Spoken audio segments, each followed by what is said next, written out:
nuestro programa de formación en la tradición. Bienvenidos todos a esta humilde trinchera de Cristo Rey, a la resistencia católica. Bienvenidos a la contrarrevolución hispánica. Una semana más, tras el Evangelio del domingo, hacemos esta profundización. Que, como he dicho en otras ocasiones, no es solamente un comentario a las lecturas del domingo, a modo de, entiéndanme, a modo de homilía o de sermón, eh, eh, no sé, en YouTube. No, no se trata de eso, no se trata de eso. Se trata de una profundización. Por eso lo hacemos a posteriori, lo hacemos posteriormente al domingo, porque se trata de saborear y de poder profundizar y ahondar en las riquezas de la misa tradicional, de la misa católica, de la misa de siempre, de la misa de la tradición. En primer lugar, para las personas que no pueden acceder, que no pueden participar en la Santa Misa tradicional, y en segundo lugar, para las personas que sí pueden hacerlo, pero el inconveniente es que el sacerdote, por desgracia, pues habitualmente no puede hacer lo que antaño se llamaba un sermón, y un sermón mínimo eran 30 minutos y normalmente de la hora no bajaba. Si ustedes, por ejemplo, buscan los sermones de San Agustín, que es el texto, los textos en los que nos basamos para hacer este comentario al ciclo de lecturas de la misa tradicional, de la misa romana antigua de siempre, pues verán ustedes que son sermones largos. Si ustedes buscan en los sermones, por ejemplo, de otro autor de la Iglesia, que se me ocurre ahora, San Juan de Ávila, van a ver que esos sermones son bastante amplios, bastante largos. Hacer un cálculo aproximado que es muy sencillo, se ponen a leerlo y cronometran lo que tardan en leerlo. Y entonces ustedes ya pues comprenden lo que se tarda en pronunciarlo. Hablamos de bastante tiempo. Por eso esta sección de formación en la tradición, comentando el Evangelio y la epístola de la misa tradicional del domingo que ya ha pasado, busca poder también ahondar en distintos aspectos, insisto, con los textos de San Agustín, que habitualmente pues la premura del tiempo, la ausencia, la falta de tiempo, pues no puede el sacerdote que celebra la misa pues decir voy a hacer no una homilía de 10-15 minutitos, sino un sermón como Dios manda, pues eso, de una hora. No sería viable, tenemos que ser honestos. No dudo de que haya seguidores que les encantaría, pero también comprendan que habría otras muchas personas que no podrían estar prácticamente 2 horas, porque si añades el sermón de una hora más lo que tarda la misa tradicional del domingo, pues casi nos vamos a 2 horas y no les sería ni mucho menos fácil. Este es el motivo por el cual en esta primera sección de formación y la tradición, pues podemos así profundizar. Hemos celebrado el domingo cuarto post-Pentecostés, domingo cuarto después de Pentecostés. Las lecturas del rito tradicional han sido la epístola, la carta a los romanos, la epístola a los romanos, capítulo 8, versículos 18-23. Epístola a los romanos, capítulo 8, versículos 18 al 23. Y dice así: Tengo por cierto que los padecimientos del tiempo presente no son nada en comparación con la gloria que ha de manifestarse en nosotros, porque el continuo anhelar de las criaturas ansía la manifestación de los hijos de Dios, pues las criaturas están sujetas a la vanidad, no de grado, sino por razón de quien las sujeta con la esperanza, de que también ellas serán libertadas de la servidumbre de la corrupción para participar en la libertad de la gloria de los hijos de Dios. Pues sabemos que la creación entera hasta ahora gime y siente dolores de parto. Y no solo ella, sino también nosotros que tenemos las primicias del Espíritu, gemimos dentro de nosotros mismos, suspirando por la adopción con la redención de nuestro cuerpo. Y el Evangelio, el Santo Evangelio de este de este domingo cuarto después de Pentecostés, es el de Lucas, capítulo 5 versículos 1-11. Lucas, capítulo 5, versículos 1-11. Agolpándose sobre él la muchedumbre para oír la palabra de Dios, y hallándose junto al lago de Genesaret, vio dos barcas que estaban al borde del lago. Los pescadores que habían bajado de ellas lavaban las redes. Subió pues a una de las barcas, que era la de Simón, y le dirigió y le rogó, que se apartase un poco de tierra, y sentándose desde la barca enseñaba a las muchedumbres. Así que cesó de hablar, dijo a Simón: Rema mar adentro y echad vuestras redes para la pesca. Simón le contestó y dijo: Maestro, toda la noche hemos estado trabajando y no hemos pescado nada, mas porque tú lo dices, echaré las redes. Haciéndolo, cogieron una gran cantidad de peces, tantos que las redes se rompían, e hicieron señas a sus compañeros de la otra barca para que vinieran a ayudarles. Vinieron y llenaron las dos barcas, tanto que se hundían. Viendo esto, Simón Pedro se postró a los pies de Jesús, diciendo: Señor, apártate de mí, que soy hombre pecador. Pues así él, como todos sus compañeros, habían quedado sobrecogidos de espanto ante la pesca que habían hecho. E igualmente Santiago y Juan, hijos de Zebedeo, que eran socios de Simón. Entonces dijo Jesús a Simón: No temas, en adelante vas a ser pescador de hombres. Y atracando a tierra las barcas, lo dejaron todo y le siguieron. Pues bien, este texto de San Lucas es comentado por San Agustín especialmente en dos sermones.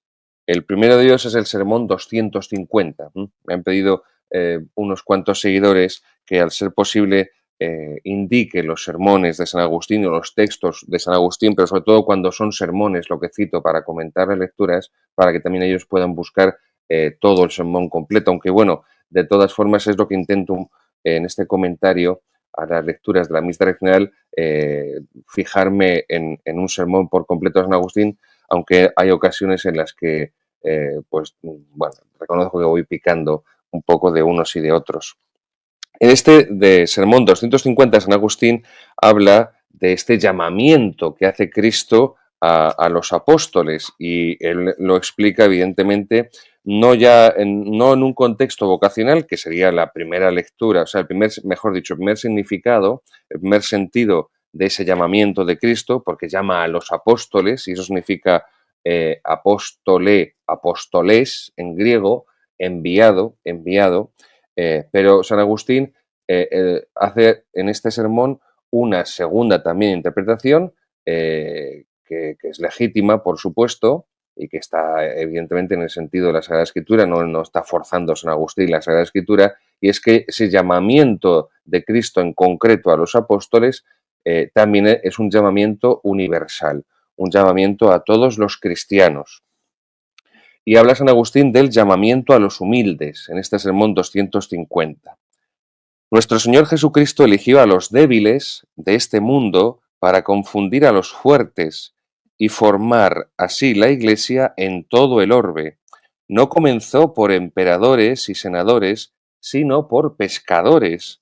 Si hubiese elegido a los primeros, es decir, a los emperadores y a los senadores, estos, constituidos en autoridad, hubieran osado atribuírsela a sí mismos y no al favor de Dios. Lo que está diciendo San Agustín es que el llamamiento que hace Cristo es un llamamiento a los humildes, es un llamamiento a los pobres de espíritu. No, una cosa es la pobreza espiritual, que es una virtud, y otra cosa es el espíritu pobre. Hay personas que tienen un espíritu muy pobre, en el sentido de que tienen un espíritu muy raquítico, una altura de miras nula, y se piensan que eso es la pobreza espiritual. No, no es lo mismo, ni mucho menos, es lo contrario, lo opuesto. Lo que está diciendo San Agustín en este sermón 250 es precisamente que Cristo no solamente, como dice que Jesucristo del Evangelio, no solamente no ha venido a llamar a los justos, sino a los pecadores, sino que ha venido a elegir pues como dice también San Pablo en la carta a los Corintios, ha venido a elegir a lo más pobre de la tierra, a lo más sencillo, a lo más humilde, para sobre ellos construir su obra, que es la Santa Iglesia Católica, una Santa Católica y Apostólica, para que se vea precisamente en esa desproporción de medios afines, en esa desproporción de los medios de los que Dios se sirve, de los medios que Dios busca y elige a los fines que persigue. Y de esa forma se ve el poder de Dios, el poder de la gracia de Dios, de la fuerza de Dios. Sigue diciendo San Agustín que hay también una tentación aparente de los malos, una tentación aparente de los malos. Dice San Agustín, esta es la iglesia de hoy, repleta de buenos y malos, de hoy podemos decir y de siempre.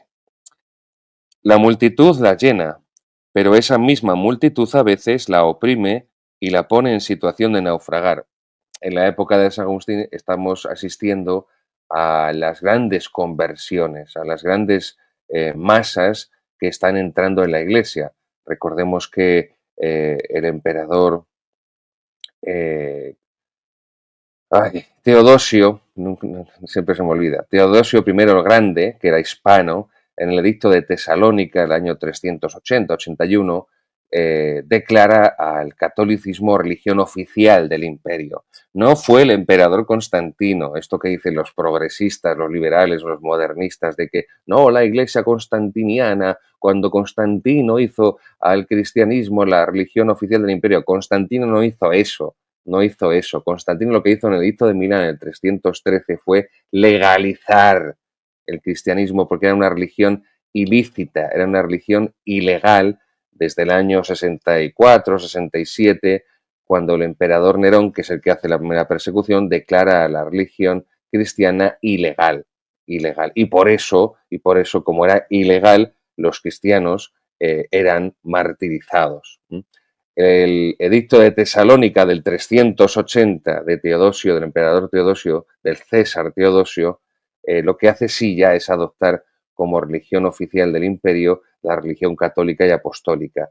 Y estamos asistiendo a partir de esa época, porque cuando llega el edicto de Milán con Constantino, los historiadores de la Iglesia coinciden prácticamente de forma unánime en que como muchísimo, cuando llega el edicto de Milán, habría entre un 10 y un 20% de cristianos en el imperio, como muchísimo, un 10 o un 20. Por eso la horquilla prefieren que sea amplia. Esto no son afirmaciones gratuitas lanzadas al viento. Hay una documentación que, aunque se ha perdido en gran manera, la que se conserva, con ella se puede hacer una visión de conjunto, se pueden extrapolar una serie de datos y se puede adquirir una visión no certísima, pero sí aproximada de esa realidad demográfica del cristianismo del imperio. Insisto, año 313, cuando llega el edicto de Milán que que legaliza el cristianismo. En esta época de San Agustín se están dando esas conversiones masivas, que es también la época en la que se están produciendo ya las invasiones bárbaras a velas desplegadas. Recordemos que San Agustín precisamente va a morir cuando los vándalos, si no recuerdo mal, creo que son los asdingos, porque los vándalos están divididos en vándalos silingos y vándalos asdingos. Creo que son los asdingos, pero no recuerdo bien, que son los que están en ese momento invadiendo el África romana, las provincias del África romana, la Mauritania tingitana, la Mauritania cesarensis, sobre todo la tingitana, donde estaba San Agustín y que están cercando Cartago. Precisamente en el asedio de Cartago de los vándalos va a morir San Agustín. Luego, este es el contexto histórico en el que dice esto San Agustín.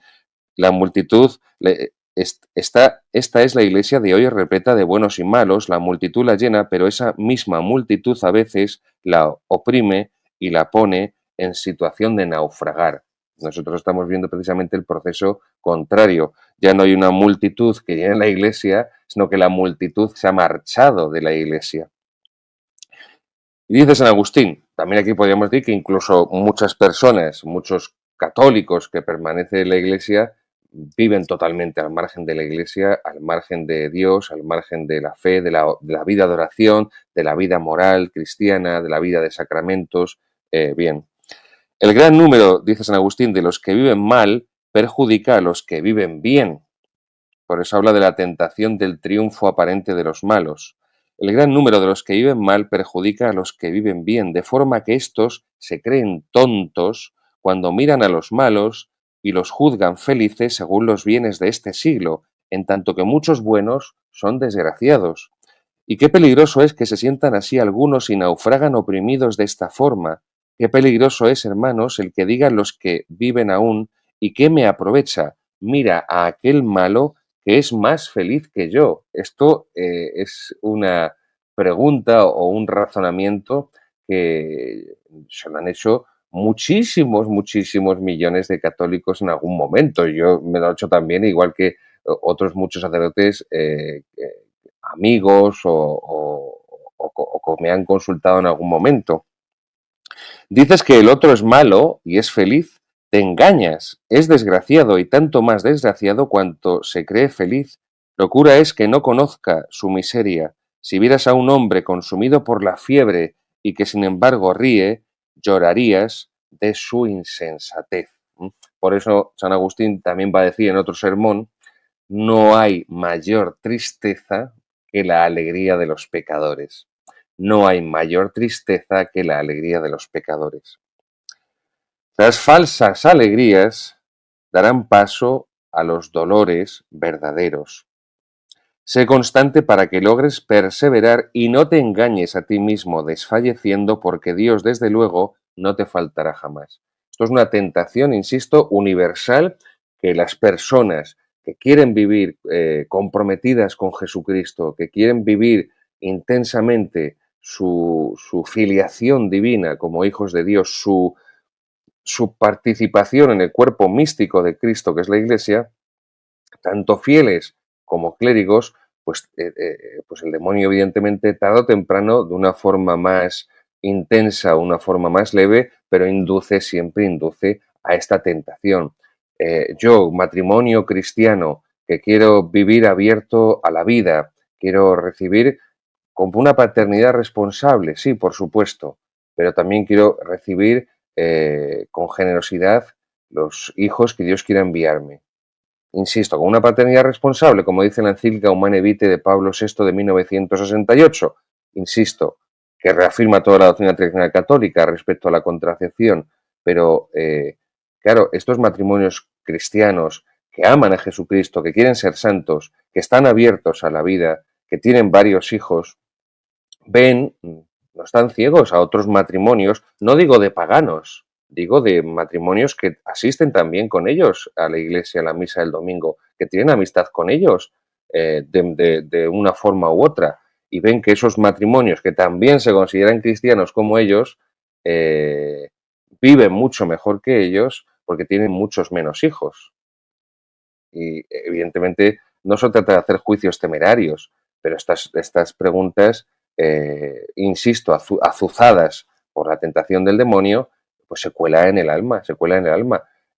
Mira, pues estos son muy cristianos o se piensan o se autoperciben mucho como cristianos y sin embargo, está clarísimo que han limitado bastante, bastante, bastante los hijos que tienen y eso les permite vivir una posición económica más desahogada. Esto, insisto, no estoy hablando de hipótesis hipotéticas, valga la redundancia, estoy hablando de realidades de muchas personas que tienen estos pensamientos y sufren por ellos, todo hay que decirlo, sufren por ellos. Por ejemplo, sacerdotes que dicen que les escuchas, ¿no? Y tienen razón. Mira, pues es que yo me he esforzado por trabajar y los funcionarios eclesiásticos a quien han recompensado es al que no ha hecho nada. Yo he estado trabajando en tal parroquia, he estado pasando frío en invierno para ahorrar en calefacción por la parroquia, porque la parroquia no le sobraba el dinero. He estado pasando mucho calor en verano en lugar de pagar aire acondicionado porque no le sobraba dinero a la parroquia, porque había que hacer obras, o porque había que arreglar o restaurar, o porque había que lo que fuera. Yo intento ser fiel con una vida ordenada, con una vida de oración, con una vida de estudio. Intento hacer todo el apostolado que puedo, etcétera. Y me lo comentan muchos sacerdotes y ves que otros sacerdotes que no rezan, porque, insisto, no se trata de juicios temerarios. A la persona que tiene educación se le nota y a la persona que no tiene educación también se le nota. A la persona que tiene cultura se le nota y a la persona que es inculta también se le nota. Y a la persona que reza se le nota y a la persona que no reza también se le nota. Y en el caso de un sacerdote o una religiosa, cuando no reza, se le nota todavía mucho más. Se le nota todavía mucho más. Claro, pues estos sacerdotes sufren porque son buenos sacerdotes y ven que los funcionarios eclesiásticos a los que premian, a los que promueven para parroquias más grandes, que es donde pueden llegar a más personas, pues esos sacerdotes que apenas tienen vida de oración, que no tienen formación ninguna, que tienen una vida muy desarreglada, muy desordenada, que incluso tienen tendencias sodomíticas, también le promueven porque son sodomitas o prosodomitas, y otros sacerdotes buenos pues sufren por ello, porque somos humanos y no pueden no sufrir al ver estas absolutas injusticias, ¿no?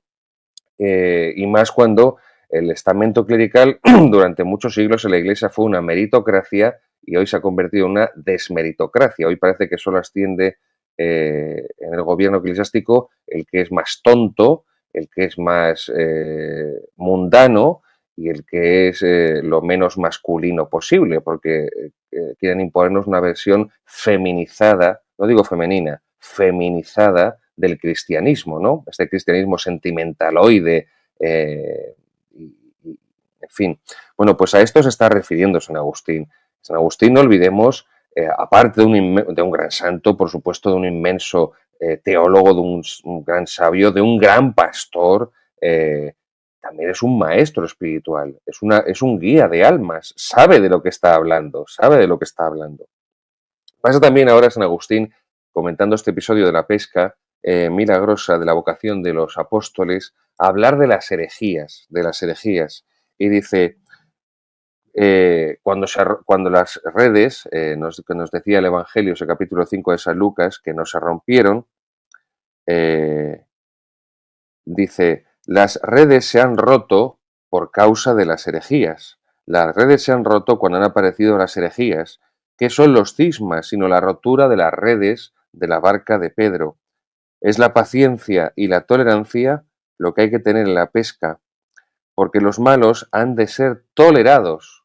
Esto es el sentido clásico de la filosofía greco, sobre todo de la filosofía griega, que va a pasar después a la teología escolástica, bueno, a los padres de la Iglesia, lo veremos después en la historia de la teología católica. Esto es lo que va a pasar después al cristianismo, primero los padres de la Iglesia, posteriormente la teología monástica medieval y la escolástica, después a la teología moderna y hasta que se venga todo abajo con el Vaticano II, el sentido clásico y el sentido teológico católico de la tolerancia, que es la tolerancia de males. Lo que se tolera es un mal, un mal. Por eso la tolerancia en sí no es un bien, no es una virtud, al contrario, es un contravalor, es un contravalor. En la liturgia visigoda, mozárabe, hispánica, antigua, hay una petición que a mí me encanta, que es líbranos, Señor, de la tolerancia, líbranos, Señor, de la tolerancia. Pues, por ejemplo, cuando los mercaderes dan prostituyendo el templo, haciendo sus ventas, y Jesucristo los expulsa con un látigo en la mano, les tira las mesas, no les expulsó ¡mua!, danzándoles besos y diciéndoles Dios es amor, Dios te quiere mucho, como hacen estos curas sentimentaloides progres del Vaticano II. No. Ahí fue muy firme, ahí no toleró el mal, ahí no tolera el mal. Pero es cierto que hay males que no pueden ser erradicados y que si pretendían ser erradicados serían todavía más problemáticos y entonces se aplica a ellos la tolerancia, pues la tolerancia de males. Esto San Agustín en una ocasión va a hablar sobre la prostitución. Se puede erradicar la persecución, pues, perdón, la prostitución, pues evidentemente no voy a decir que sea imposible, pero es prácticamente imposible. Seamos realistas, seamos realistas. ¿Se puede erradicar por completo los robos? Pues se puede erradicar por completo la mentira. Seamos realistas, seamos realistas. Entonces la tolerancia es la tolerancia de males, la tolerancia de males.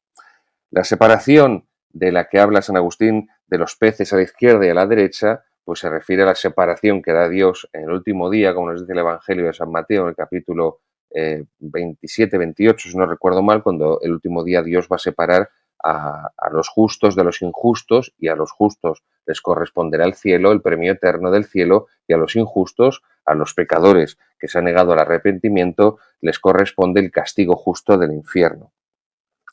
También habla San Agustín del seguimiento de Cristo, como decía, ese seguimiento universal. San Agustín, le recuerdo, es del siglo V. San Agustín ya está hablando del llamamiento universal a la santidad. Esta milonga, esta falacia que nos han vendido de que hasta el Vaticano II, o sea, hasta hace 60 años, no existía esto del llamamiento universal a la santidad, perdónenme que se lo diga así de manera cruda, pero es una mentira completa, es una mentira completa. El llamamiento, el Concilio Vaticano II, como concilio pastoral, como concilio no dogmático, luego no vinculante, pero bueno, pues como exhortación, porque eso es un poco los textos de Vaticano II, es una especie como de homilías, porque si ustedes buscan, como les he dicho en otras ocasiones, los textos de los 20 concilios ecuménicos anteriores, que son todos dogmáticos, verán que están distribuidos por cánones, con afirmaciones que son unívocas, no son equívocas, no se le puede buscar varios significados. Esto no es el Vaticano II, que los textos son de teología narrativa, van contando cosas, son como homilías, Entonces, en el contexto de una homilía, de un comentario sagrado a las palabras de la Escritura, pues ese es como tenemos que comprender eso. Hay un llamamiento universal a la santidad, por supuesto, evidentemente, pero esto no lo inventa el Vaticano II y, perdónenme los seguidores, tampoco lo inventa San José María Escrivá Balaguer y el Opus Dei. Esto del llamamiento universal a la santidad, esto está desde los inicios del cristianismo. Por eso las cartas de San Pablo se dirigen a los cristianos como los santos por llamada divina, por vocación. La llamada universal a la santidad es una doctrina que está, iba a decir de San Pablo, es que está en Jesucristo, en el mismo Hijo de Dios. Sed perfectos como vuestro Padre Celestial es perfecto. Pero bueno, después lo vamos a encontrar muy claramente de forma nítida en San Pablo. No hay que esperar 19 siglos al Vaticano II para descubrir la llamada universal a la santidad. Entonces, San Agustín, que es del siglo V, nos está hablando precisamente de esto con motivo de este sermón, comentando este capítulo 5 de la pesca milagrosa, el llamamiento de los apóstoles por parte de Cristo. Dice San Agustín: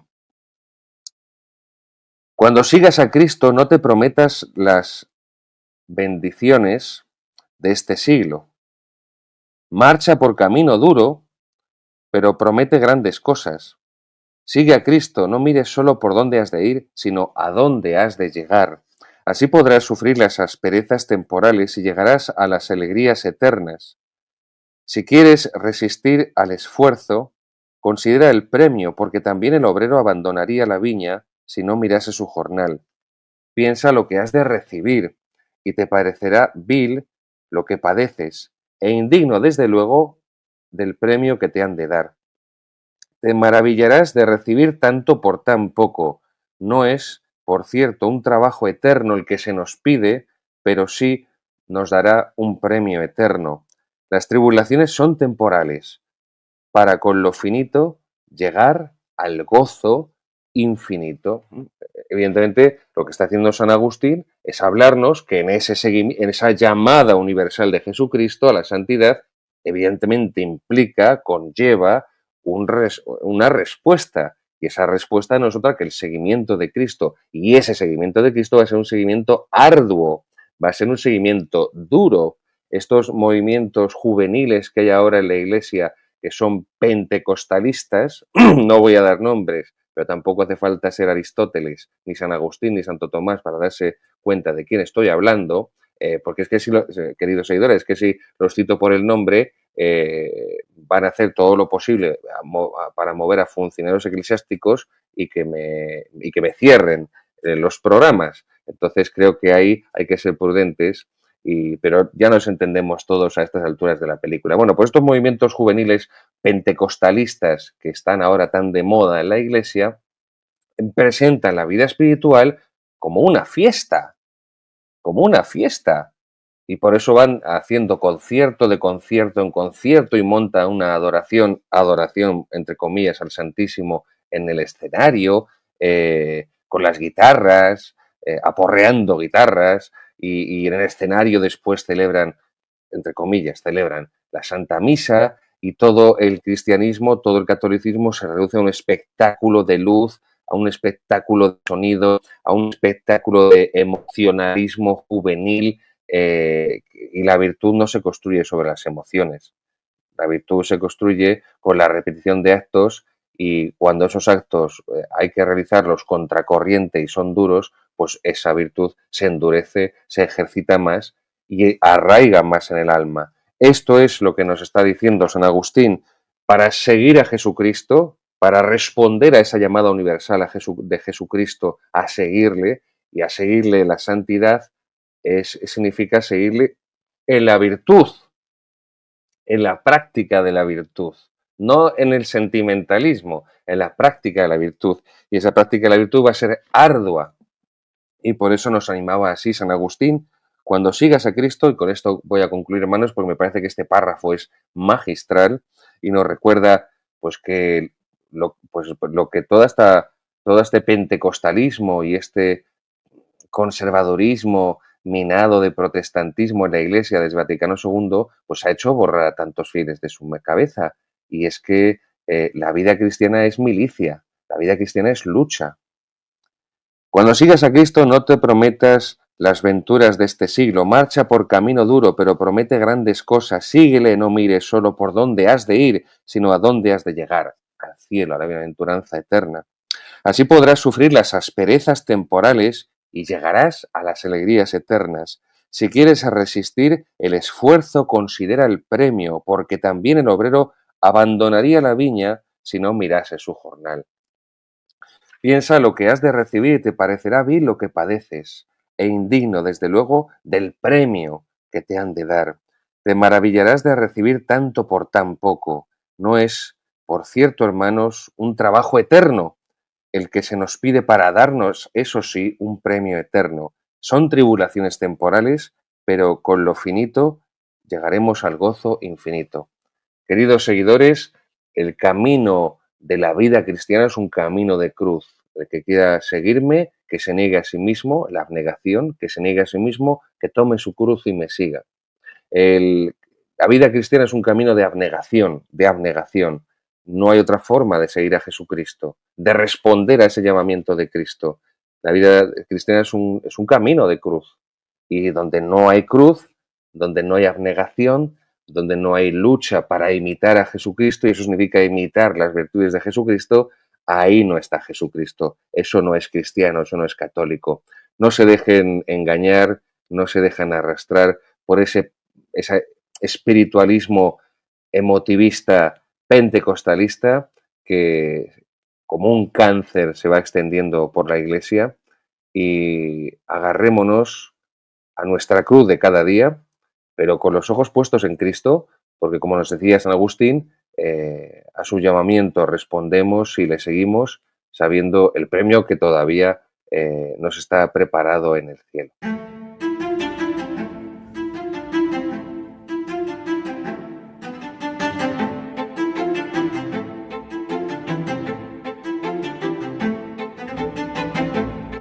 Queridos amigos, continuamos con esta segunda sección de Formación en la Tradición, explicando el Catecismo de Monseñor Athanasius Schneider, Credo Compendio de la Fe Católica. Estamos en la segunda parte del Catecismo, en la parte de la moral, del buen obrar, de la lex vivendi, de la ley que se vive, que ha de vivirse para ser cristiano, y comenzamos el capítulo 2, sobre la ley moral, la ley moral. El modernismo, el progresismo, tiene auténtica pues tiene un rechazo visceral por todo lo que implique y por todo lo que signifique ley, norma, precepto, porque según el progresismo, pues todo eso ahogaría el espíritu, la espontaneidad, el carisma. Eh, esta parte que vamos a comenzar de la explicación de la ley moral es precisamente una de las más silenciadas desde el Vaticano II. ¿En qué sentido? Porque díganme cuántas veces, queridos seguidores, ustedes han escuchado a los sacerdotes y a los obispos y a los cardenales enseñar, predicar sobre la ley natural, sobre la ley moral natural. Desde luego, durante el pontificado de Francisco, no diría que nada, pero muy cerca de la nada, ¿no? Los absolutos morales, de los que les hablaba la semana anterior, los absolutos morales que hay en la doctrina católica, se basan previamente en esta ley moral natural. Esta ley moral natural. Hay actos que son malos siempre, independientemente del tiempo, del lugar, de la circunstancia y de la persona que los protagonice, que los practique. Y a la inversa, hay actos que son positivos, que son buenos, independientemente de la época, del lugar y de la persona que los ejercite. Pero bueno, vamos a entrar con esta explicación de la ley moral. Estamos en el número 36, 36 de la segunda parte del Catecismo de Monseñor Schneider sobre la moral, del segundo capítulo de la ley moral, número 36. Y nos pregunta Monseñor Schneider, ¿qué es la ley eterna? ¿Qué es la ley eterna? Y nos responde con Santo Tomás de Aquino, en la Suma Teológica, la prima secunde, o sea, la segunda parte de la primera parte. Ya sé que es un poco esto rebuscado, pero espero que a base de ir repitiéndolo en muchas ocasiones, pues los que no estén familiarizados con la Suma Teológica poco a poco puedan comprenderlo mejor.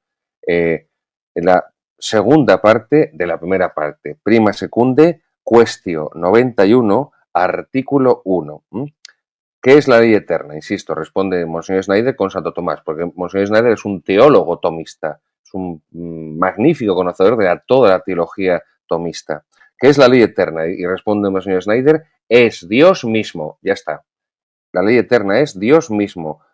Dice Santo Tomás, la ley de Dios, la ley eterna de Dios, no es distinta del mismo. La ley no es una cosa externa a Dios que Él se ha inventado, sino que la ley de Dios es Él mismo, la ley eterna. La ley eterna, la ley que Dios desde toda la eternidad tiene. Porque Dios es logos, como nos dice el capítulo primero del Evangelio de San Juan del prólogo, es decir, Dios es razón. Y como es razón, es orden. Todo lo que sea desordenado va contra Dios. Igual que todo lo que es irracional, todo lo que es la negación de la razón, va contra Dios. Todo lo que va contra la fe va contra Dios, porque va también contra la razón. Todo lo que va contra la teología, contra la verdadera teología, contra la verdadera teología, no la caricatura que tenemos ahora, esta teología modernista, pero todo lo que va contra la teología al final va contra la filosofía, porque al final va contra Dios. Porque además justo en el caso de la teología tiene que reflexionar sobre Dios y toda la teología modernista actual lo que hace es reflexionar sobre el hombre. Ha expulsado a Dios del centro de la teología y ahora es el hombre, es puro antropocentrismo, es el hombre que está en el centro y es Dios el que tiene que adaptarse al hombre moderno, al hombre actual, es la Iglesia la que tiene que adaptarse al hombre moderno, al hombre actual, la sinodalidad, vamos a decidir aquí, vamos a escucharnos, todas estas payasadas que son anticatólicas y protestantes, no, el centro de la teología es Dios, el centro de la religión católica es Dios, el centro de la Sagrada Liturgia es Dios, el centro de la vida espiritual es Dios, no sé, pues las idas y venidas psicológicas, afectivas y emocionales del sujeto, no. Luego, la ley eterna es Dios mismo. La ley de Dios es Dios mismo, no es una cosa que tenga ahí Dios, pues como esto, por ejemplo, yo tengo ahora unos cascos o una cosa externa a mí y que puedo cambiar cuando crea conveniente y que puedo prescindir de ella. No, la ley eterna es Dios mismo, porque Dios es sabiduría y orden. Y aquí escribe Monseñor Snyder, eh, como hace la Sagrada Escritura, escribe sabiduría y orden con mayúsculas. La ley eterna es Dios mismo porque Dios es sabiduría divina y el orden por el cual todas las cosas se miden y guían. Por eso he hecho este hincapié. Todas las cosas se ordenan y se guían hacia Dios porque provienen de Él como creador y por eso Dios es el centro, es el centro. Este ordenamiento de la sabiduría divina dirige las acciones y el movimiento de todas las cosas hacia su fin. Ordenar implica una finalidad. Se ordena algo en busca de un fin. Cuando ordenamos, no sé, cuando ordenamos la comida en el frigorífico, en la nevera, es con el fin de poder verla y poder encontrarla y poder acceder a ella más fácilmente. Si yo diariamente bebo leche y escondo el envase de la leche en lo más profundo del frigorífico, pues evidentemente no va a favorecerlo. Normalmente el producto que más se utiliza se pone más cerca de la puerta del frigorífico o más a la vista para que sea más fácil acceder a él. ¿Ven? Toda ordenación tiene una finalidad. Cuando se ordena la ropa en un cajón, en el armario, pues evidentemente la ropa que se va a utilizar con más frecuencia se hace más accesible, se ordena de forma que sea más, que haya una mayor accesibilidad a ella. Por ejemplo, ahora que en España, en la madre patria, nos encontramos en verano y en muchos lugares pues, de Hispanoamérica pues puede que estén en invierno, pues lo que se tiene en verano más accesible en el armario es la ropa de verano y lo que se tiene en invierno más accesible en el armario es la ropa de invierno. O sea, esto es lógico, ¿no? Pues la ordenación conlleva una finalización, un teleologismo. Teleos en griego significa fin. Bien. La sabiduría divina dirige las acciones, los movimientos de todas las cosas hacia un fin. Y ese fin de las cosas, que han sido así creadas, ordenadas y dirigidas por Dios a ese fin es su bien. Esto es Aristóteles, San Aristóteles puro y duro, la ética de Nicómaco. El fin de las cosas, el fin establecido por el orden del creador, por el orden natural y el orden sobrenatural, el fin de las cosas es su bien, es su bien. Número 37, dice Monseñor Snyder. Todas las leyes verdaderas, por tanto, se derivan de la ley eterna. Es interesante el adjetivo, verdaderas. Número 137, todas las leyes verdaderas, por tanto, se derivan de la ley eterna y responde Snyder, sí. 1. La ley natural surge de la ley eterna, ya que la sabiduría de Dios ha puesto en el orden natural de la creación el orden mismo del ser y es conocida mediante la razón. Vamos a detenernos aquí. Cuando Santo Tomás de Aquino en la Suma Teológica, en el Tratado de la Ley, define la ley natural, lo hace de la siguiente forma, de manera casi textual. Dice que la ley natural es la participación de la ley eterna en la criatura racional. Si pueden esto, si tienen posibilidad y quieren, escríbanlo, memorícenlo. Esta es la definición tomista de la ley natural y es muy importante. La ley natural es la participación de la ley eterna en la criatura racional.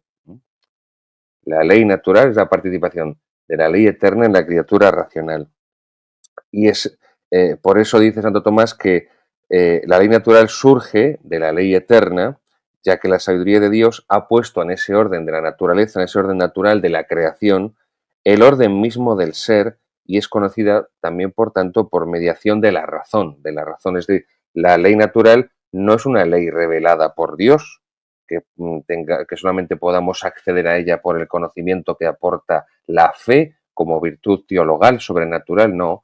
La ley natural es accesible, es posible su conocimiento por todo hombre mediante la razón que Dios ha dado a todo hombre, porque por eso somos humanos, porque tenemos un alma racional. Pues la posmodernidad y la Iglesia que se sube al carro de la posmodernidad con ese emocionalismo y con ese sentimentalismo en empalagoso como un charco de almíbar, pues reduce a los seres humanos y reduce en este caso a los cristianos a un saco de sentimientos y de sensaciones, de forma que hoy en día las personas que están lejos de Dios piensan que la vida consiste en ser feliz y ser feliz consiste en sentir, en experimentar, en tener experiencias. Y hay pues cualquier catálogo de experiencias, ¿no? Y lo mismo ocurre en esta iglesia posmoderna, modernista y sinodalista y globalista. Venden, engañan a los fieles con presentándoles un cristianismo desnaturalizado completamente, en el cual parece que la finalidad de ser cristiano consiste en sentir emociones espirituales, en sentir, en tener sentimientos espirituales, en un estado de bienestar psicológico. En un estado de bienestar psicológico. Esto la ética nicómana lo explica muy bien Aristóteles, que la felicidad no es un sentimiento de bienestar psicológico, un estado de bienestar psicológico. No se trata de eso, sino que se trata de esa paz interior, no lo explica Aristóteles con estos términos, pero lo traduzco en cristiano, de esa concordancia interior, de esa tranquilidad de ánimo y de conciencia que produce el saber que estás ejercitando la virtud, que es lo que produce la felicidad, el ejercicio de la virtud conforme a la finalidad última del ser humano, de su naturaleza. Bien, todas las leyes verdaderas, por tanto, se derivan de la ley natural, perdón, de la ley eterna, dice Snyder, sí, y habla primero de la ley natural, después habla de la ley divina, de la ley divina. ¿La ley natural es ley divina? Evidentemente, porque es la ley natural, es la participación de la ley eterna en la criatura racional. Pero la ley divina surge por revelación externa de Dios, y esto es lo que la diferencia de la ley natural. Como he dicho antes, la ley natural no es de revelación divina. No hace falta tener fe para saber por ley natural que el aborto es un crimen y es un asesinato de un niño inocente. No hace falta tener fe para darse cuenta de eso. Por eso muchos ateos, yo tengo amigos, entre comillas, ¿no? Yo te digo porque así es como ellos se definen y yo lo entiendo cariñosamente. Ateos católicos que como como el Gustavo Bueno, que creó esta escuela de materialismo filosófico, se declaran ateos católicos, en el sentido de que son católicos culturales, no son católicos practicantes. Podríamos, evidentemente, entrar en esa contradicción interminis, en ese oxímoron. Vale, no es el momento ni el lugar. Pero lo que quiero decir es que desde el ateísmo, desde incluso la negación de Dios, son contrarios al aborto, al crimen abominable del aborto, como dice la Constitución Gaudium et Spes del Vaticano II. Crimen abominable del aborto.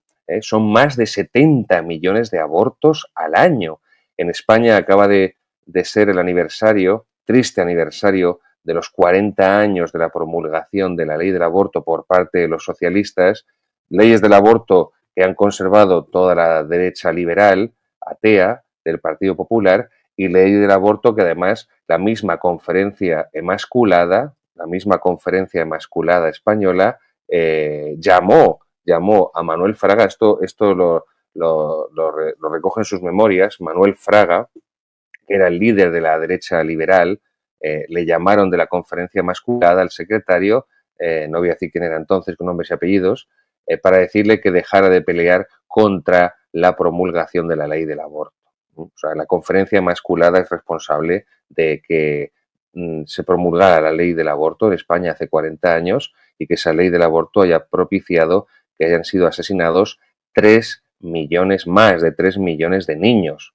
Pero claro, ¿qué es lo que querían los funcionarios eclesiásticos? Una democracia liberal, un sistema político parlamentario liberal, y por lo tanto había que aceptar los dogmas políticos del liberalismo que pasan por el divorcio, que pasan por el genocidio del aborto, porque hay que subordinar y hay que supeditar la fe a la política, porque si no van a decir que la Iglesia no es democrática, que es reaccionaria, que es fascista.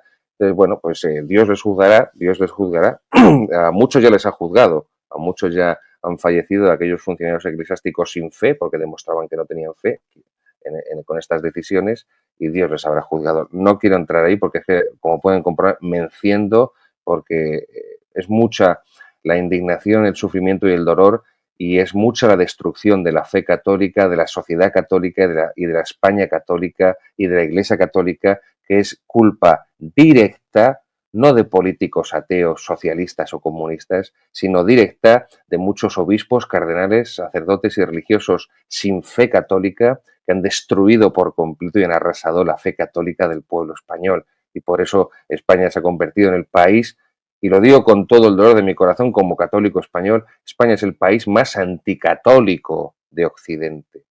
España es el país más anticatólico de Occidente. Y por eso es el país más abortista de Occidente. Y esto no es casualidad. Y esto no, porque aunque los funcionarios eclesiásticos le echen la culpa de esto al general Franco, es completamente mentira. La culpa es de ellos. La culpa es de ellos que han arrancado la fe de un pueblo. Pero insisto, no me quiero ir por aquí, que me estoy encendiendo ya mucho. Bien. Todas las leyes verdaderas, por tanto, se derivan de la ley eterna. Sí. La ley natural, primero. Segundo, la ley divina surge de ella también, de la ley eterna, por una revelación externa que hace Dios mismo.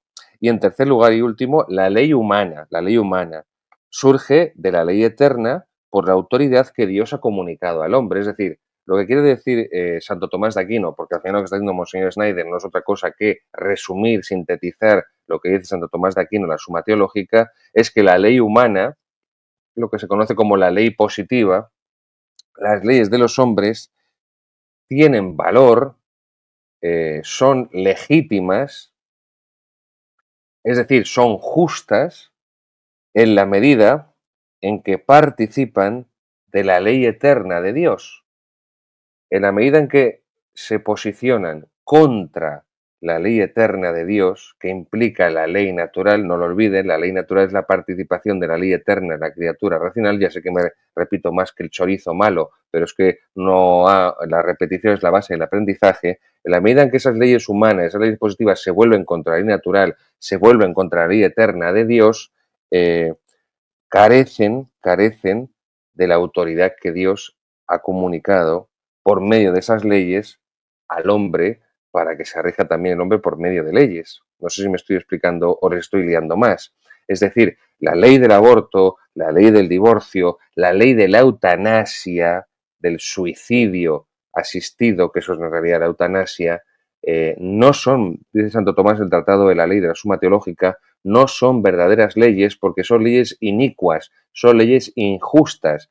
Y si los funcionarios eclesiásticos tuvieran fe católica y sabrían que están camino del infierno, y entonces lo que haría, en lugar de hablar de que tenemos que recibir con los brazos abiertos a millones de inmigrantes ilegales, musulmanes, que van a acabar con la cultura y la fe católica en Europa y nos van a someter, en lugar de decir eso, estarían clamando, llevarían haciéndolo durante décadas contra esa ley, la más inicua y la más injusta de todas, que es la ley del aborto, que le arranca al ser humano su primer derecho natural, que es el derecho a la vida, el derecho fundamental.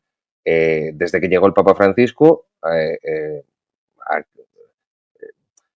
todo lo que se solía predicar a favor de la vida, que tampoco se fuera mucho por parte de obispos y sacerdotes en la época de Juan Pablo II y la de Benedicto, desde que llegó Francisco, pues el aborto y demás ya se ha asumido por parte de la jerarquía de la Iglesia, no digo toda, pero de la inmensa mayoría, se ha asumido que es una cosa irreversible, que es una cosa normal, que es una cosa legítima. La jerarquía de la Iglesia ha asumido que las conciencias de las personas ya están anestesiadas, y entonces pues se asume el aborto pues como algo normal y habitual. Llegará el 28 de diciembre y lanzaremos lamentaciones diciendo, oh, los inocentes que han sido muertos por el aborto, y el resto de los 364 días del año, pues ningún obispo ni si, como dice el derecho canónico, asimilados, va a escribir contra el aborto, va a predicar contra el aborto, va a enseñar contra el aborto, va a hacer campañas de oración y de formación a los católicos contra el aborto, porque le van a decir que el aborto es una ley constitucional y democrática y quien se opone al aborto es un fascista antidemocrático, y entonces el obispo prefiere que Dios le juzgue y le condene al infierno antes de que los políticos y la prensa que sirve a los políticos digan que es antidemócrata. Esto es muy triste, queridos seguidores. Por eso tenemos que tener muy buena formación en la moral católica, muy buena formación espiritual, muy buena formación dogmática, porque no podemos contar con la mayoría de los pastores, por desgracia. Es como un ejército en el que los soldados saben que no pueden contar con sus mandos, que les han traicionado, que se han pasado al enemigo, que están ahí simplemente en una posición cómoda, disfrutando de las prebendas que tienen su graduación, pero no están luchando contra los enemigos con los soldados, con sus soldados. Y este es el trágico espectáculo de la apostasía episcopal que vivimos actualmente en la Iglesia. Los obispos no están luchando por evangelizar, por llevar la verdad con mayúscula a las almas, por llevar la gracia a las almas, por enseñar la verdad a las almas, lo que implica condenar el error, enseñar qué es el error y por qué es el error. Se han pasado al enemigo. Por eso, en la medida de nuestras posibilidades, hay que contar con los pocos obispos fieles que quedan, entre ellos Monseñor Schneider, con los pocos sacerdotes fieles que quedan, como un humilde servidor que lo digo, que soy un desastre como sacerdote y un pecador y todo lo que ustedes puedan imaginarse pensando mal de mí, se quedan cortos, pero en la medida de mis posibilidades, con otros buenos sacerdotes, que todavía hay muchos dejándose pues la piel, dejándose la salud y la juventud y los que ya no son jóvenes también, por la salvación de las almas, tenemos también por eso que formarnos bien. Número 38, dice Monseñor Schneider, ¿qué es la ley natural? Bueno, ya lo he machacado mucho. Es la ley eterna impresa en las criaturas racionales y es una manifestación especial de la ley eterna por la que y de la que participa la criatura racional, que la inclina hacia su fin y las acciones adecuadas a su naturaleza. Esto es importante, ¿por qué? Porque aquí lo que está explicando Monseñor Schneider es que hay una diferenciación en la ley natural dependiendo de las criaturas a las que se dirige. Es decir, la vaca que come hierba en el campo, que está pastando, ¿está obrando según la ley natural? Sí, porque tiene alma vegetativa, como diría Aristóteles, y sensitiva, pero no tiene un alma racional. El bonsái que está haciendo la fotosíntesis está obedeciendo la ley natural. Sí, porque no tiene alma sensitiva ni alma racional, tiene solamente la vegetativa y está cumpliendo el fin para el que Dios le creó, igual que la vaca que está comiendo la hierba en el campo para dar leche, está cumpliendo el fin para el que Dios la creó. Pero como el ser humano es un ser racional, como el ser humano tiene un alma racional, esa participación de la ley eterna en la criatura, que es la ley natural, tiene que ser una participación racional y por tanto que busque racionalmente el fin para el que ha sido creado, porque ese es su bien. No sé si tengo la impresión de que les estoy complicando y liándoles más o estoy aclarándoles algo. Intento, créanme, se lo digo de corazón, hacerlo lo mejor que puedo y explicarlo de la forma más comprensible que me es posible. ¿Qué es la ley natural? Es la ley impresa en las criaturas racionales, impresa, no revelada, por eso les digo, no revelada. Es una manifestación especial de la ley eterna, de la que participa la criatura racional y que inclina al hombre hacia su fin, insisto, que es su bien, y a las acciones adecuadas a su naturaleza. Las acciones adecuadas a su naturaleza. Eh, Bien, vamos a dejarlo ahí. Número 39. ¿Cuáles son las características de la ley natural? Son dos. Bueno, aquí trae tres, se puede considerar una tercera que sale de la segunda. En primer lugar, característica de la ley natural. Es universal, se aplica a todos los seres humanos. Es universal, se aplica a todos los seres humanos. Por eso el aborto va contra la ley natural, porque es un ser humano. lo que tiene una mujer en su seno. Lo que una mujer concibe como ser humano es otro ser humano. Bueno, pues la ley natural es universal porque se aplica a todos los seres humanos. Además es inmutable, ¿eh? No puede mutar, no puede cambiar, porque no está sujeta a cambio alguno de ningún poder humano que pueda prescindir de ella. ¿No? Muy importante. Y es absoluta porque debe ser observada siempre. ¿No? Tres características de la ley natural. Número 39. Universal porque se aplica a todos los seres humanos. Inmutable porque no está sujeta al cambio. No caduca como un yogur, vamos, así dicho de manera popular, ¿no? La ley eterna, perdón, la ley natural no caduca como un yogur, por eso es inmutable. No, es que eso era antes, pero ahora es que estamos en otros tiempos, estos son ya la modernidad, la posmodernidad, estamos en el tiempo, en la época de Internet, de las redes sociales, de las comunicaciones. No, no, no, no. Es inmutable porque no está sujeta a cambio de ningún poder humano que pueda prescindir de ella. Y es absoluta porque debe ser observada siempre. La ley natural, perdón, la ley natural debe ser observada siempre, es absoluta.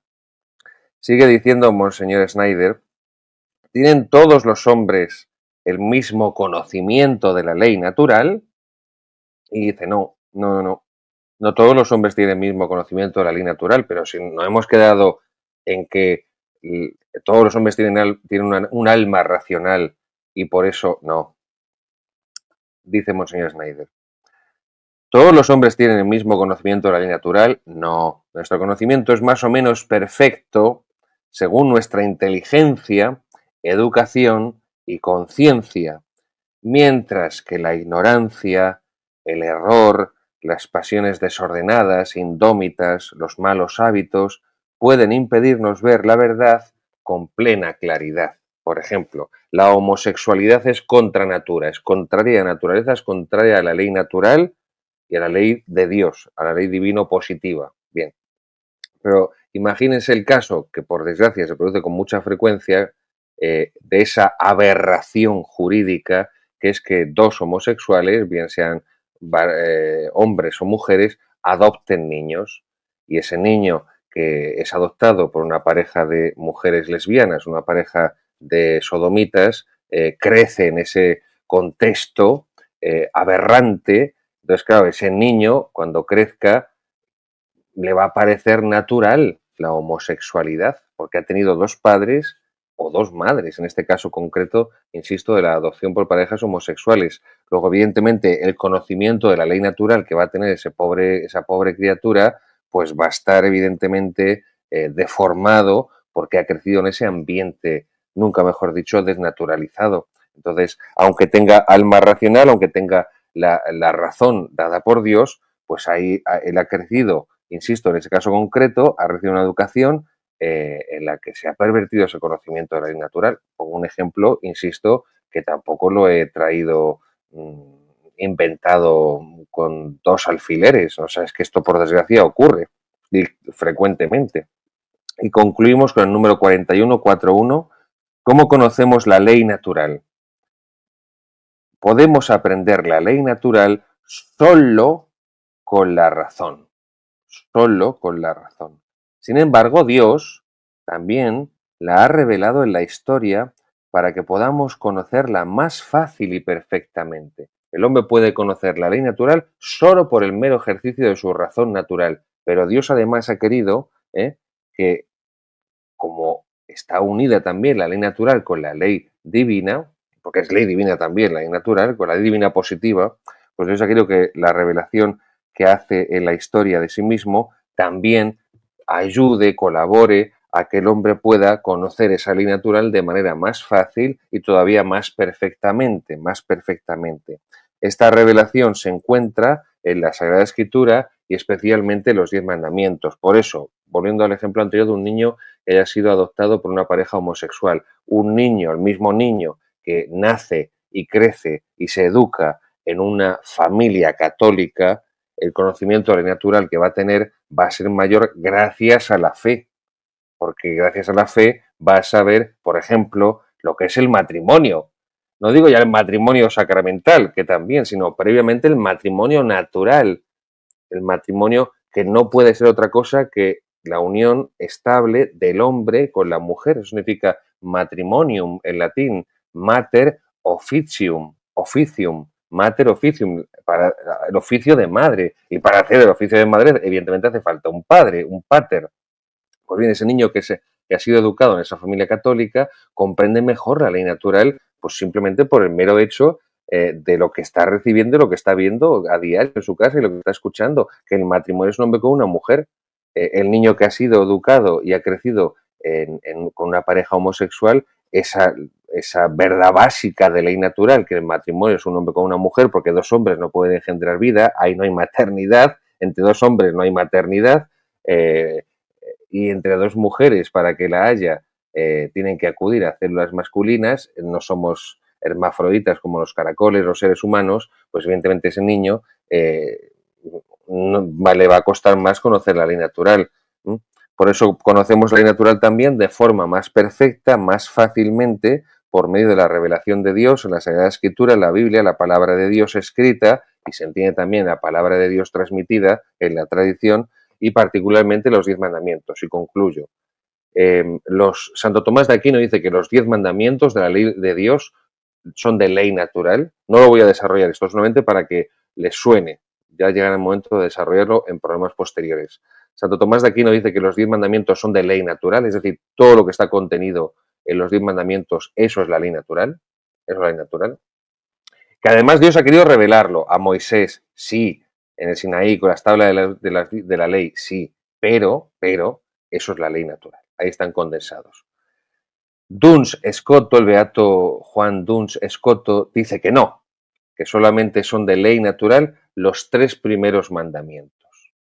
Y los que se refieren a Dios directamente, los de la primera tabla, los de la segunda tabla que se refieren al prójimo, no son de ley natural. Yo simplemente os voy a apuntarlo para que les suene. Y 3, Occam, Guillermo de Occam, franciscano nominalista inglés del siglo XIV, va a decir que ninguno de los mandamientos de la ley de Dios son de ley natural. Pero como Occam niega los universales, y hemos visto que una de las características, la primera de la ley natural es que es universal, Occam va a negar que los 10 mandamientos sean de ley natural. No voy a desarrollarlo porque eso nos llevaría muy tarde y tenemos que concluir esta segunda sección del Catecismo de Monseñor Schneider, pero quédense con estas 3 posturas, estas 3 tesis respecto a la ley natural y a los 10 mandamientos. La de Santo Tomás son todos de ley natural, la de Duns Scoto solamente los 3 primeros que se refieren a Dios directamente, la primera tabla, y Guillermo de Occam, que dice que ninguno de los 10 mandamientos de ley natural, porque no existe ley natural, no existe lo universal.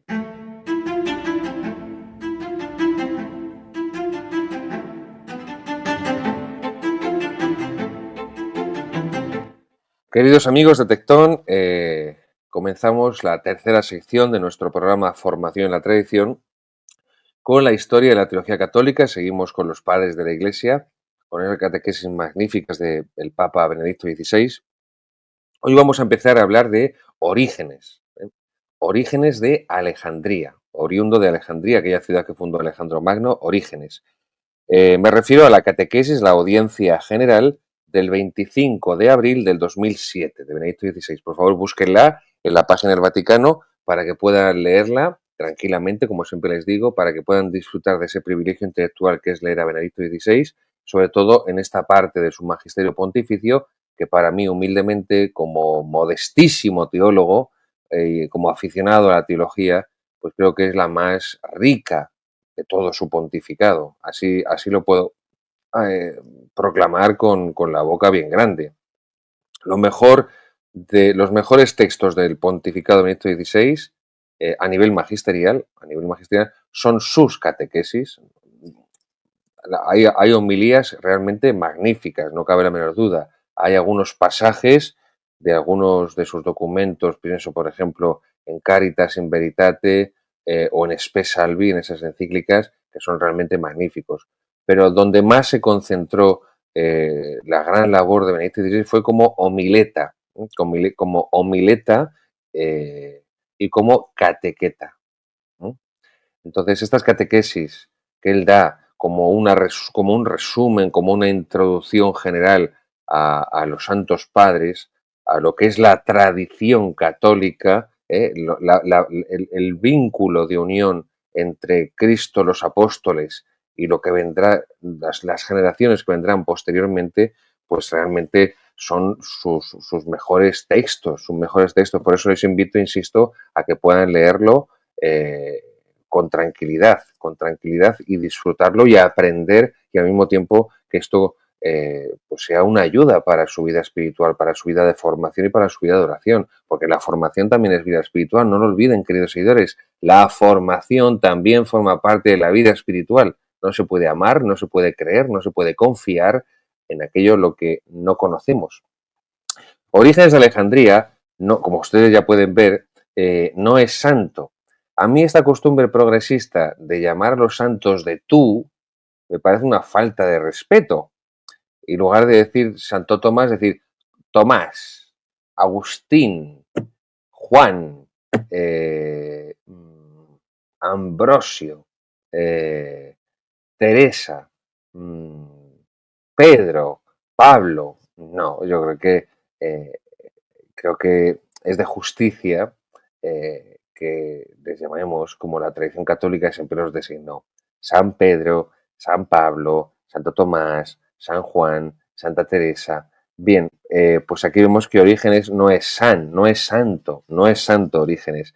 Es lo que se considera en la teología patrística, en la teología de los padres, un autor eclesiástico. Recuerden que en la primera entrega de formación en la tradición, cuando estuve explicando al primer autor, si no recuerdo mal, era Clemente Romano, San Clemente Romano, pues ya les comenté, les expliqué esa diferencia, San Clemente Romano, es esa diferencia que existe entre los padres de la Iglesia, entre los que son santos y los que simplemente son autores eclesiásticos, porque tienen algunos errores en su doctrina y por eso, evidentemente, la Iglesia no los ha canonizado y no los ha propuesto a los fieles como ejemplos y modelos de santidad.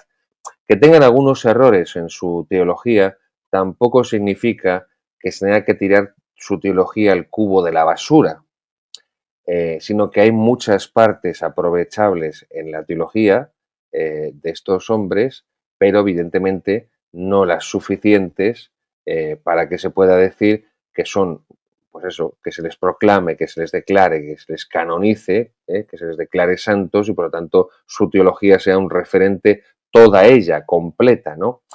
A mí la imagen que me viene a la cabeza es como cuando una fruta tiene una parte que está podrida, pero no significa que esté podrida por completo. Entonces te encuentras con una manzana que tiene una parte podrida, bueno, pues los que son ricos tiran la manzana a la basura, pero yo que vengo de familia muy normal y muy normalita y muy humilde, pues a mí lo que me enseñaron de niño es que se cogía la manzana y la parte que estaba podrida se cortaba con el cuchillo, se tiraba la parte podrida y la parte que estaba sana se podía comer perfectamente y estaba muy rica y no te producía ningún tipo de enfermedad, ¿no? Esta es un poco la imagen, la analogía que les dejo para que comprendamos la teología de Orígenes y la teología de que veremos Dios mediante la siguiente semana de pues otro autor eclesiástico como es Tertuliano, Tertuliano, que aunque, bueno, pues es lo mismo que Orígenes, su teología tiene partes aprovechables, muy buenas, pero no todas, y luego pues también su vida pues tampoco puede ser considerada como un modelo, pero eso no significa que toda ella, insisto, tenga que ser desechada. También les hago una confesión. Eh, Orígenes es un autor que a mí siempre me cayó mal, me cayó muy mal.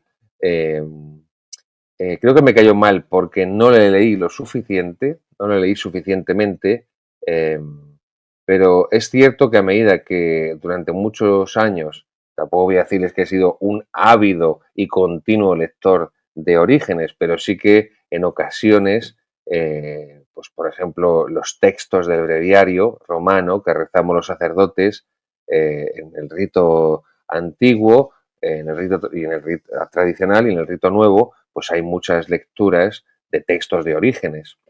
Y entonces Orígenes es un autor que yo, insisto, personalmente, cuanto más he ido leyéndole, cuantos más he ido profundizando en sus textos, reconozco que más se ha ido difuminando la antipatía inicial que le tenía, ¿no? Pues además un poco esa antipatía lógica, creo, del que quiere que los autores que lee sean autores de referencia y, bueno, pues se encuentra con que pues tienen errores, ¿no?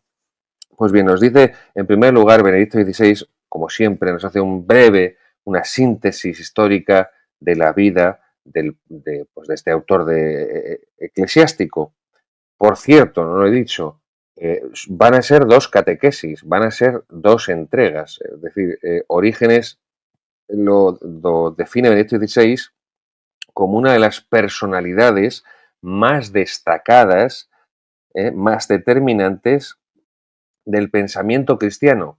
Y por eso esta catequesis de Benedicto XVI va a ser la primera, va a haber más, pero va a ser la primera a la que va a dedicar al mismo personaje, al mismo autor, dos entregas. Así que Dios mediante, la semana próxima vamos a ver ahora sobre todo algunos rasgos biográficos de Orígenes, una introducción a su pensamiento de lo más sencilla y lo que son los grandes temas teológicos de Orígenes, esa historia del pensamiento teológico católico, lo dejaremos para la próxima semana, porque además así es como tiene Benedicto XVI estipulada esa división a la hora de presentar insisto, a la figura histórica de Orígenes y a su teología. Nos dice Benedicto XVI que Orígenes recogió toda la herencia del que fue uno de sus maestros, que no es otro que San Clemente de Alejandría. Recuerden, San Clemente de Alejandría es el autor anterior del que trató Benedicto XVI. Lo que hace con respecto a San Clemente de Alejandría, Orígenes, uno de sus discípulos, va a ser proyectar al futuro de una forma innovadora el desarrollo del pensamiento cristiano. Es decir, lo que va a ocurrir desde Orígenes es que el desarrollo del pensamiento cristiano ya va a ser irreversible. Es como si Orígenes hubiera estirado la cuerda, hubiera sacado más cuerda. Entonces, es un paso de gigante, por decirlo de alguna forma, muy grande que da en ese desarrollo de la teología. Y dice Benedicto XVI que fue un maestro, a pesar, insisto, de esos errores, que no hay que, cuando el niño se ensucia, se lava el niño, y se tira el agua sucia y se coge al niño. No se tira el agua sucia con el niño dentro. No, pues esto es un poco. No solo era un brillante teólogo, dice Benedicto XVI, sino también era un testigo ejemplar de la doctrina que transmitía. Insisto, con esos errores.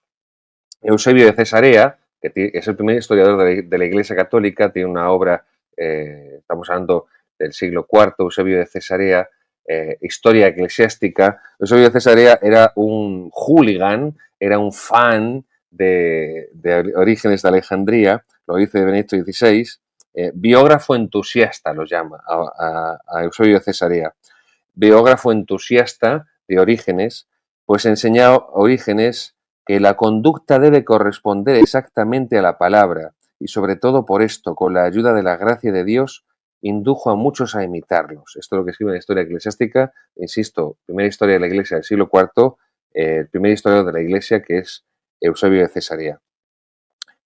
Durante toda su vida, Orígenes anheló el martirio. Cuando tenía 17 años, el año 10 del emperador del César Septimio Severo, se desató en Alejandría una persecución contra los cristianos y el padre de Orígenes, Leónidas, totalmente un nombre griego, como aquel famoso rey de los espartanos que se enfrentó a los persas en aquella famosa batalla de las Termópilas. Pues bien, el padre de Orígenes se llamaba así, Leónidas. Su padre fue encarcelado y por último fue martirizado.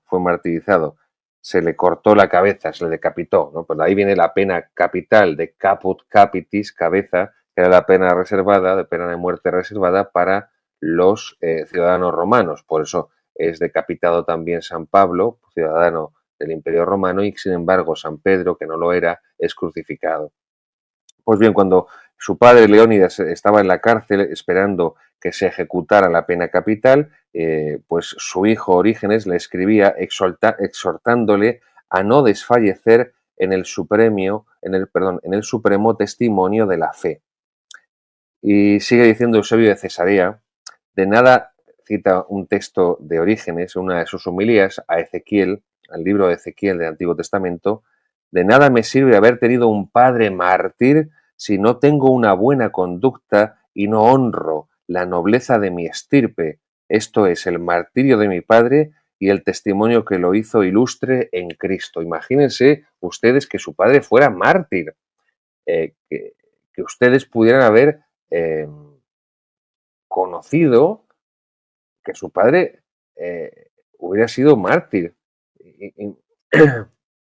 Esto ocurrió en España durante la persecución religiosa durante la Cruzada de 1936 y muchas personas vieron morir mártir o a su padre, a su hermano, a su esposo, y esas personas, yo he podido conocer ya alguna de ellas, las últimas muy ancianas, y cuando son personas de fe, pues han podido compartir esta experiencia conmigo y le estoy infinitamente agradecido a Dios de haber podido conocer pues a mujeres ancianas que pues te reconocen que su esposo fue mártir, que han vivido con un mártir, que han engendrado hijos con un mártir. Y lo mismo, pues otras personas que su hermano ha sido mártir, su hijo ha sido mártir, ha muerto por Jesucristo, ha muerto perdonando a sus verdugos socialistas, comunistas, anarquistas, separatistas catalanes. eh, la verdad, yo me pongo en el pellejo de Orígenes, tiene que marcar de una forma tremenda que tu padre fuera martirizado.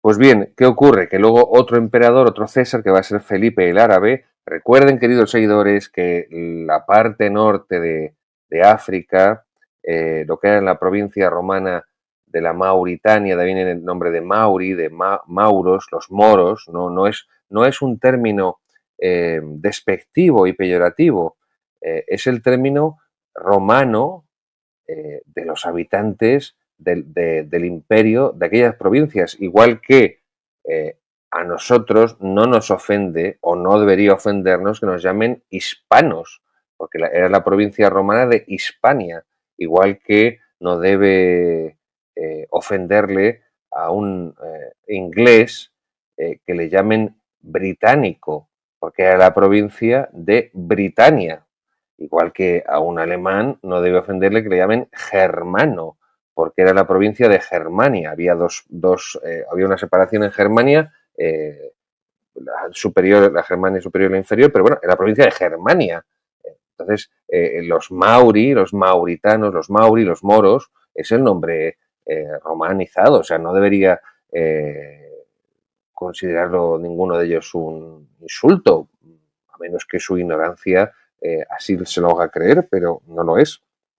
Pues bien, en tiempos del emperador del César Felipe el Árabe, ahí disfrutó la Iglesia de una gran tolerancia, de una gran tolerancia. Estamos hablando del siglo II. Entonces, claro, no hubo persecución.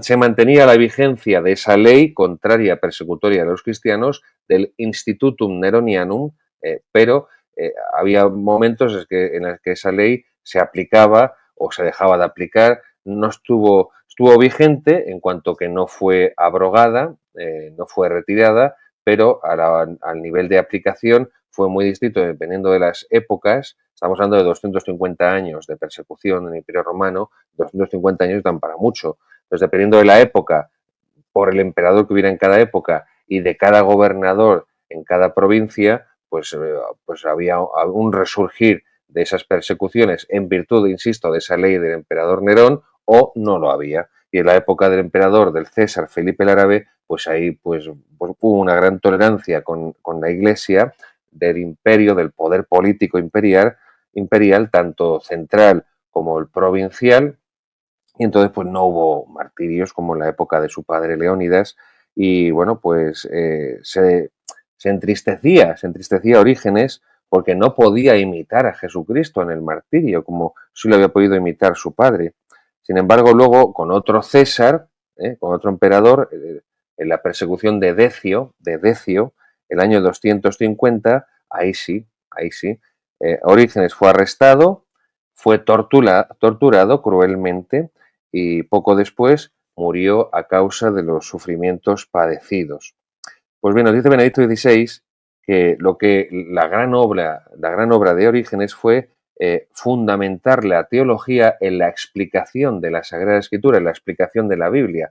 Toda la teología medieval, porque toda la teología modernista, progresista, liberal, protestantizada, dice que la teología de la Edad Media es una bazofia, que es de chiste, que es de chiste. La teología medieval lo único que hace es prolongar la teología patrística, que consiste en esto, en el comentario de la palabra de Dios, en fundamentar la teología, el racionamiento sobre Dios en la palabra de Dios. De modo que Orígenes comprende que la teología significa explicar y comprender la Sagrada Escritura. Así, la tradición y el magisterio son la garantía de la investigación teológica. Toda investigación teológica, toda la investigación que se haga especulativa sobre Dios, que se salga, que se oponga del marco de la Sagrada Tradición, de la Sagrada Escritura, evidentemente eso ya no es teología, eso ya no es teología, es otra cosa, como la teología actual, muchas veces que es teosofía, que es poesía, que es sentimentalismo, pero no es una reflexión racional, no es una reflexión de la razón iluminada por la fe, según la tradición católica y según el magisterio de la Iglesia de siempre, entonces es otra cosa. Bien, nos habla Benedicto XVI de la triple lectura de la Biblia que hace Orígenes. Es además un gran escritor, esto lo vamos a ver ahora un poco más desarrollado, esa triple lectura de la Sagrada Escritura. Orígenes fue un gran escritor, se interesó por muchísimos dogmas, como la exégesis, que saben que es la interpretación y el comentario de la Sagrada Escritura, más bien el comentario, pero bueno, la interpretación, por diferencia de exégesis de hermenéutica, la exégesis de la Sagrada Escritura, la exégesis del dogma, de la filosofía, la apologética, la estética, la mística, ya hablaremos también de los textos místicos de Orígenes. Bueno, una visión, lo que ofrece, lo que aporta Orígenes es una visión global, total, de la vida cristiana y también una visión fundamental, va a esos fundamentos de la vida cristiana. E insisto, es el autor más prolífico, más abundante de toda la historia de la teología católica de todo ese periodo de la Iglesia antigua. San Jerónimo, en su epístola número 33, dice que San Jerónimo, en la epístola número 33, dice que Orígenes escribió 320 libros, también los libros de aquella época no eran como los actuales, y 310 homilías. Bueno, no está nada mal, ¿eh? Bien, esa triple modalidad de comprensión, de interpretación de la Sagrada Escritura, dice Orígenes que el primer paso es conocer lo que está escrito, conocer lo que la Sagrada Escritura quería decir. Es decir, una buena traducción de la Sagrada Biblia. Una buena traducción. Ya saben que para los hispanohablantes yo siempre propongo la Biblia Nácar Colunga, la Nácar Colunga, Eloíno Nácar Fuster, Alberto Colunga Cueto, que fueron los dos traductores, y se llama así la Biblia Nácar Colunga de la BAC, es una Biblia clásica, la primera edición fue de 1944, directamente del original hebreo y del original griego. Además es un español de los años 40, muy sabroso, recio. Yo siempre es la edición que recomiendo, la Biblia Nácar Colunga. Creo que la BAC la sigue editando, si no recuerdo mal, Si la sigue editando no es porque le interese, porque le guste, sino porque vende, y si vende es porque se compra, luego así aprovechen. Hay muchas de segunda mano, en Iberlibro, en todocolección.com, hay muchísimas, porque desde 1944 se han publicado muchas, se han vendido muchas, de todos los formatos, desde formato bolsillo hasta un libro grueso. Otras traducciones, bueno, pues el Nuevo Testamento del Padre Iglesias, de Padre Manuel Iglesias, jesuita, que está también en la BAC, pero solo está en el Nuevo Testamento. La traducción de la Biblia de UNSA, de la Universidad de Navarra, del Opus Dei, también está bien. Bueno, pues es un poco las que les puedo recomendar humildemente.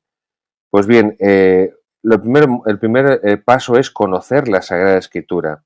Y por eso va a hacer una cosa, Orígenes, que se va a llamar la exapla, que significa en griego las 6 columnas. Va a poner en 6 columnas el texto hebreo y luego el texto griego con las distintas traducciones posibles que pueda haber para conocer filológicamente de la manera más perfecta posible el texto original de la Sagrada Escritura. De aquí va a tomar también la idea el cardenal Cisneros cuando escriba la Biblia políglota complutense, de lo que va a ser la Universidad Complutense, que lo va a fundar como la Universidad del Arzobispado de Toledo, primado de España, dicho sea de paso.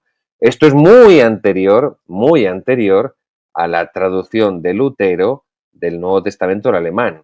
O sea, quien traduce la palabra de Dios a lenguas vernáculas, el comienzo, el primero de ellos, no es ni mucho menos Lutero. De hecho, ya había, si no recuerdo mal, 4 traducciones del Nuevo Testamento al alemán circulando por Alemania antes de que Lutero hiciera la suya.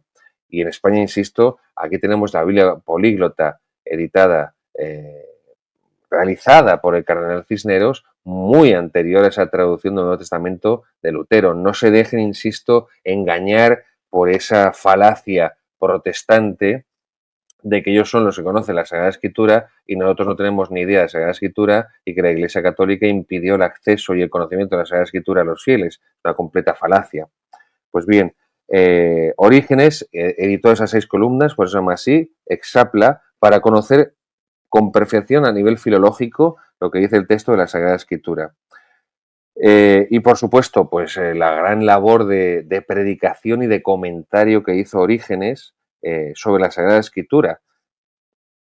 Versículo a versículo va avanzando, dice Benedicto XVI, de forma minuciosa, amplia, profunda, con notas de carácter filológico y doctrinal.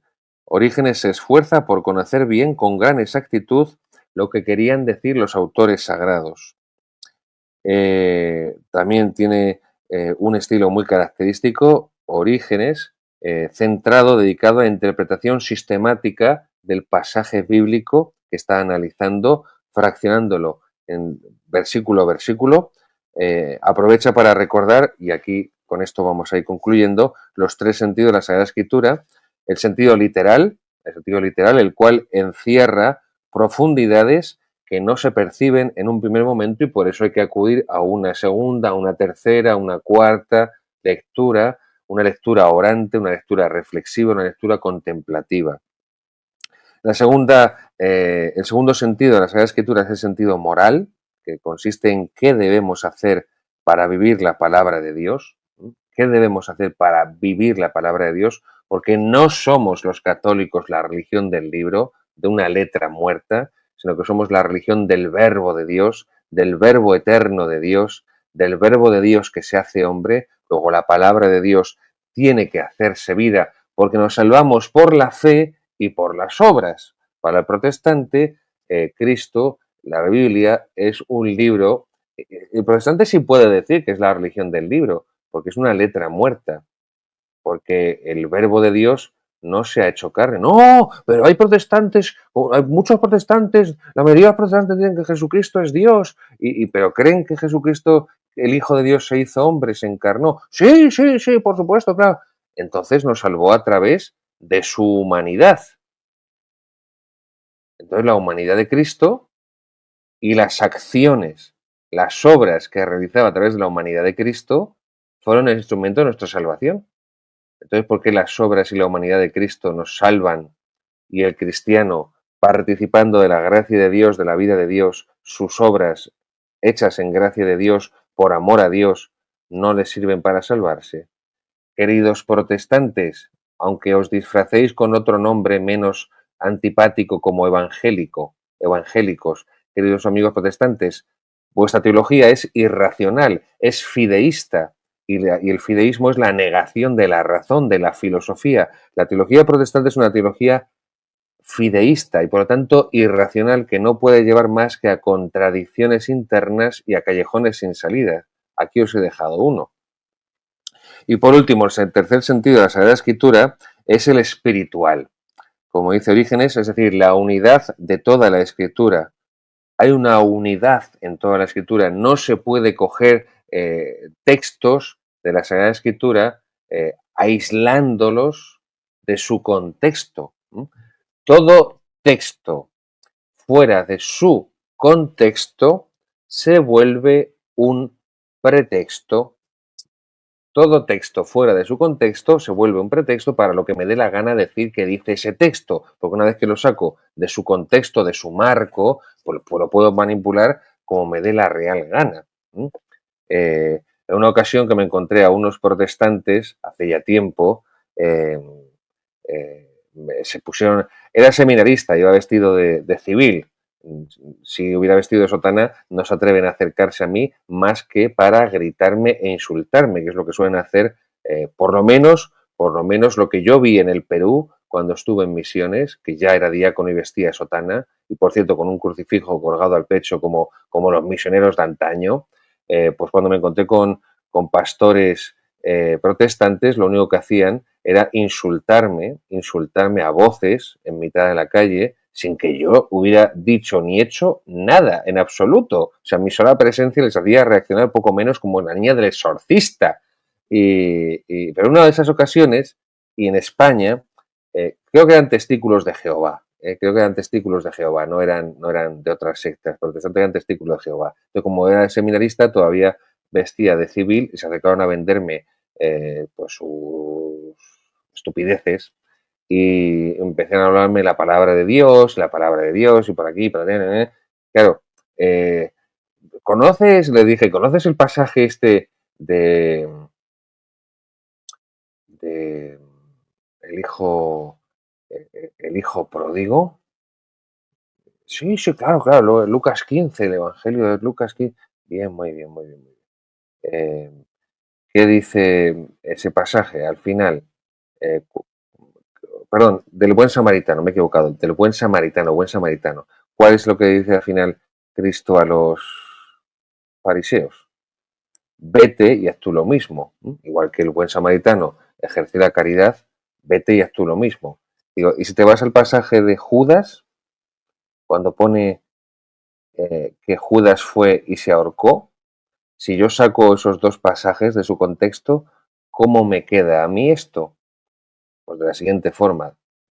Hijo de Evangelio, y fue Judas y se ahorcó.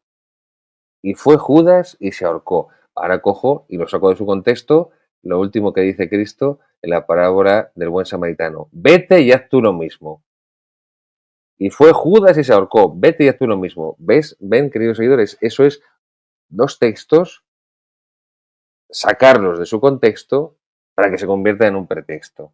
Bueno, por eso es tan importante este sentido espiritual de la escritura del que habla Orígenes, de que se fundamenta en esa unidad de la Sagrada Escritura, porque es todo el Espíritu Santo el que nos hace comprender el sentido cristológico del cumplimiento en Cristo, el contenido cristológico, que es lo que une la Sagrada Escritura. Es decir, al final, toda la Sagrada Escritura, dice San Juan de la Cruz en Cántico Espiritual, si no recuerdo mal, dice San Juan de la Cruz que al final toda la Biblia se resume en una palabra, el verbo de Dios, el verbo de Dios. Al final eso es la Sagrada Escritura, mostrar, revelar, transmitir, comunicar al verbo de Dios que se hizo hombre, de su plenitud todos hemos recibido gracia tras gracia, el verbo de Dios, el Hijo de Dios, la palabra de Dios hecha carne, hecha hombre, et verbum caro factum est. La palabra de Dios, el verbo de Dios se hizo hombre. Bien, nos dice Benedicto que la lectura cristiana del Antiguo Testamento, la lectura cristiana cristológica del Antiguo Testamento, por eso en otras ocasiones les he hablado de que es una estúpida herejía hablar del judeocristianismo, como si fuera una hamburguesa, el judeocristianismo, una hamburguesa con la carne en la hamburguesa con el pan. No, no son dos cosas que están una al lado de la otra. Es que es la Sagrada Escritura, es la palabra de Dios, y para comprender la Sagrada Escritura como palabra de Dios, no solo como palabra del hombre, nos servimos de Jesucristo.